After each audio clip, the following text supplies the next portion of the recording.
शारदीय नवरात्रि की पौराणिक कथा।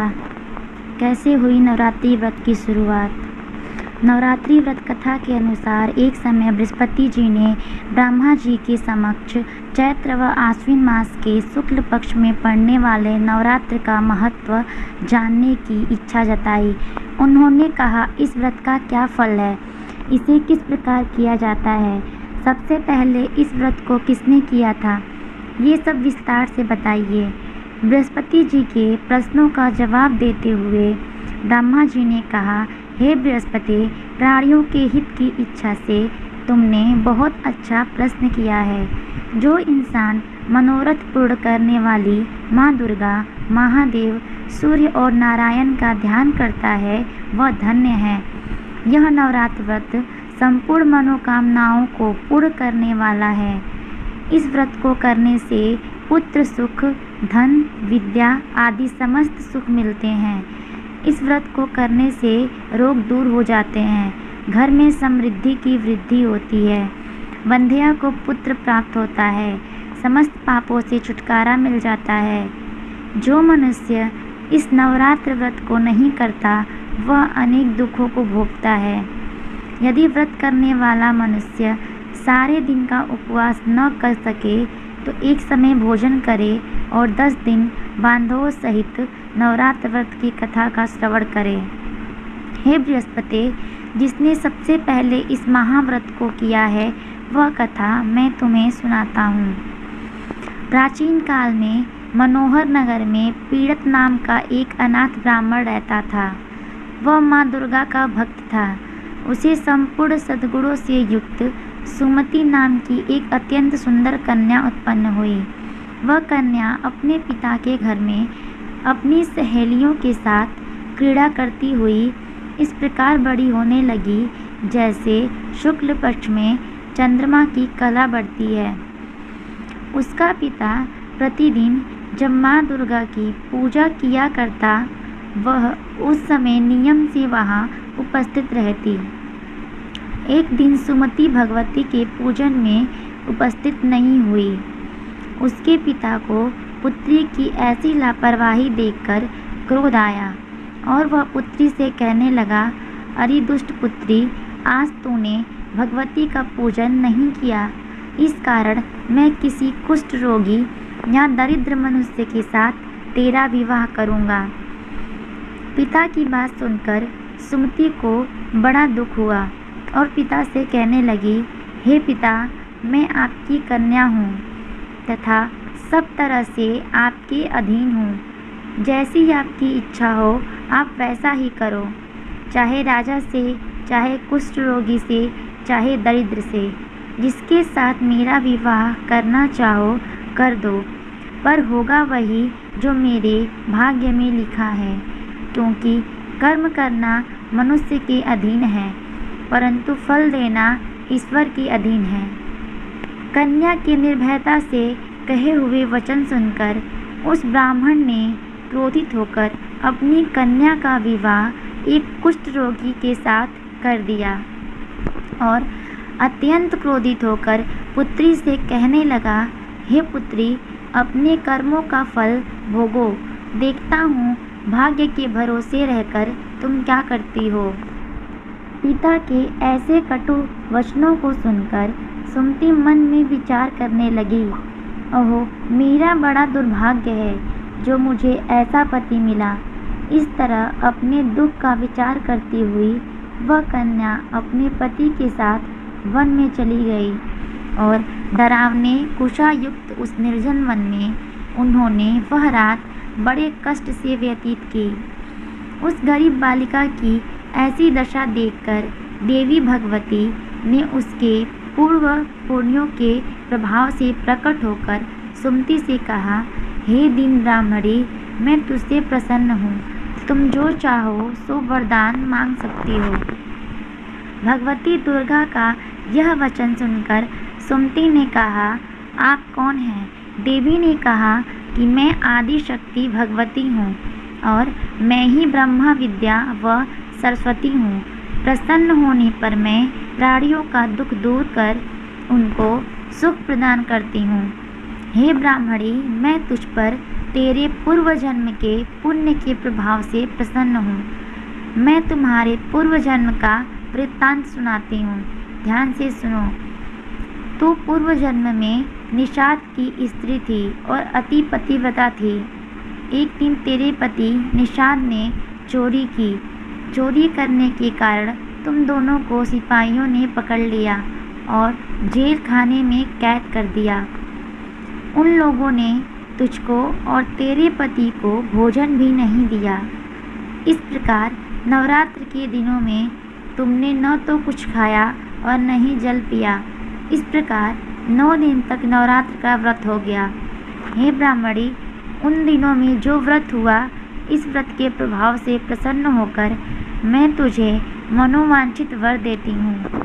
तुम्हारी जो इच्छा हो सो मांगो। इस प्रकार दुर्गा के वचन सुनकर ब्राह्मणी बोली, अगर आप मुझ पर प्रसन्न हैं तो हे दुर्गे, मैं आपको प्रणाम करती हूँ। कृपा करके मेरे पति का कोढ़ दूर करो। देवी ने कहा, उन दिनों तुमने जो व्रत किया था, उस व्रत का एक दिन का पुण्य पति का कोढ़ दूर करने के लिए अर्पित करो। उस पुण्य के प्रभाव से तेरा पति ठीक हो जाएगा। इस प्रकार देवी के वचन सुनकर वह ब्राह्मणी प्रसन्न हुई और पति को निरोग करने की इच्छा से जब उसने तथास्तु कहा, तब उसके पति का शरीर भगवती दुर्गा की कृपा से कुष्ठ रोग से रहित हो गया। वह ब्राह्मणी पति को देखकर अत्यंत प्रसन्न हुई और देवी की स्तुति करती हुई बोली, हे माँ दुर्गे, आप दुर्गति को दूर करने वाली, तीनों लोकों का संताप हरने वाली, समस्त दुखों को दूर करने वाली, रोगी मनुष्य को निरोग करने वाली, प्रसन्न हो मनवांछित वर देने वाली और दुष्टों का नाश करने वाली जगत की माता हो। हे माँ अम्बे, मुझ निरपराध अबला को मेरे पिता ने कुष्ठी मनुष्य के साथ विवाह करके घर से निकाल दिया। पिता से तिरस्कृत होकर निर्जन वन में विचर रही हूँ। आपने मेरा इस विपदा से उद्धार किया है। हे देवी, आपको प्रणाम करती हूँ, मेरी रक्षा करो। उस ब्राह्मणी की ऐसी स्तुति सुनकर देवी बहुत प्रसन्न हुई और ब्राह्मणी से कहा, हे ब्राह्मणी, उदालय नामक एक अति बुद्धिमान, धनवान, कीर्तिवान पुत्र शीघ्र ही तुझसे उत्पन्न होगा। ऐसा वर देकर देवी ने ब्राह्मणी से फिर कहा कि और जो कुछ तेरी इच्छा है वह मांग ले। सुमति ने कहा कि हे भगवती माँ दुर्गे, अगर आप मुझ पर प्रसन्न हैं तो कृपया मुझे नवरात्र व्रत का विधि का विस्तार से वर्णन करें। ब्राह्मणी के वचन सुन माँ दुर्गा ने कहा, हे ब्राह्मणी, मैं तुम्हें संपूर्ण पापों को दूर करने वाले नवरात्र व्रत की विधि बतलाती हूँ। चैत्र मास के शुक्ल पक्ष की प्रतिपदा से लेकर 9 दिन तक का व्रत करें। यदि दिन भर का व्रत न कर सकें तो एक समय भोजन करें। शुभ मुहूर्त में कलश स्थापित करें और वाटिका बनाकर उसको प्रतिदिन जल से सींचें। महाकाली, महालक्ष्मी और महासरस्वती की मूर्तियां स्थापित कर उनकी विधि विधान सहित पूजा करें। बिजौरा के फल से अर्घ्य देने से रूप की प्राप्ति होती है। जायफल से अर्घ्य देने पर कीर्ति, दाख से कार्य की सिद्धि होती है। आंवले से सुख की प्राप्ति और केले से अर्घ्य देने से आभूषणों की प्राप्ति होती है। इस प्रकार पुष्पों व फलों से अर्घ्य देकर व्रत समाप्त होने पर 9वें दिन विधि विधान से हवन करें। खांड, घी, गेहूँ, शहद, जौ, तिल, बेल, नारियल, दाख और कदम्ब जैसी विभिन्न सामग्रियों से हवन करें।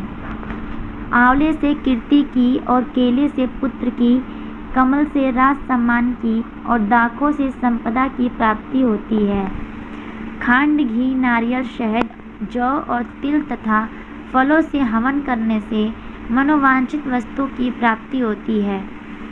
व्रत करने वाला मनुष्य इस विधि विधान से हवन कर आचार्य को अत्यंत नम्रता के साथ प्रणाम करें और यज्ञ की सिद्धि के लिए उसे दक्षिणा दें। इस प्रकार बताई हुई विधि के अनुसार जो व्यक्ति व्रत करता है उसके सब मनोरथ सिद्ध होते हैं। इसमें तनिक भी संदेह नहीं है। इन 9 दिनों में जो कुछ दान आदि दिया जाता है उसका करोड़ों गुना फल मिलता है। इस नवरात्र व्रत करने से अश्वमेध यज्ञ का फल मिलता है। हे ब्राह्मणी, इस संपूर्ण कामनाओं को पूर्ण करने वाले उत्तम व्रत को तीर्थ, मंदिर अथवा घर में विधि के अनुसार करें। ब्रह्मा जी बृहस्पति जी से बोले। इस प्रकार ब्राह्मणी को नवरात्रि व्रत विधि बताकर देवी अंतर्ध्यान हो गई। अतः जो मनुष्य या स्त्री इस व्रत को भक्ति पूर्वक करता है वह इस लोक में सुख प्राप्त कर अंत में मोक्ष की प्राप्ति करता है। ब्रह्मा जी बृहस्पति जी से कहते हैं कि यह इस दुर्लभ व्रत का महात्म्य है जो मैंने तुम्हें बताया है। ऐसा सुनकर बृहस्पति जी आनंद से प्रफुल्लित हो गए और कहने लगे कि हे ब्रह्मा जी, आपने मुझ पर अति कृपा की जो मुझे इस व्रत का महत्व सुनाया। ब्रह्मा जी बोले कि हे बृहस्पति, यह देवी भगवती संपूर्ण लोकों का पालन करने वाली है। इस महादेवी के प्रभाव को कौन जान सकता है। बोलो देवी भगवती की जय। दोस्तों, आपको ये कथा कैसी लगी? कृपया कमेंट करके ज़रूर बताएं।